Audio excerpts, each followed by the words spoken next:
Carolyn, you talked a minute ago about sort of the general costs that a lawyer might expect to pay if they were buying the traditional software for this.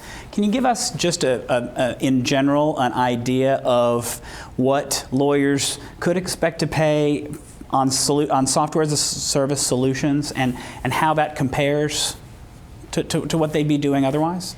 Sure. I think Andy had mentioned at least some of the costs related to law practice management tools, $100 a month or less. And I think that in many cases, again, it depends on what your capacity needs are. But I think that, for some of the practice management tools like Rocket Matter or Clio, it's maybe half that much, maybe about $50. There are also other non-lawyer applications, services like Box.net or Dropbox, where I wouldn't necessarily recommend the free application just because there are too many uncertainties related to if they can shut down the service and security. But some of the subscription services for something like, just a document, a place to house documents offline, or, maybe $20 or $30 a month. And, because it is monthly, so I know that some people who are opposed to software as a service say, well, over time the cost is going to add up.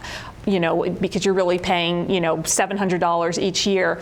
But the thing is that when you're paying it on a subscription level, it's a deductible expense, and it's just you view it very differently than if you have to put the money out. So in many ways, lawyers have never balked about paying for a Lexis or Westlaw computerized research subscription, and I see this very much as the same way, like a phone service or anything like that. It's just part of your overhead that gets rolled in, and it's just much cheaper for that reason, because it's something that's ongoing, and you can also match it to your needs. If you need, if you start out small, you can start out with less storage, and then you can increase your subscription rather than buying something huge up front and then having to pay the cost of a big upgrade. So it's much more flexible too, and that's built into what the cost is. So yeah, I think well under $100 for many of these, depending on how many features you want it to have.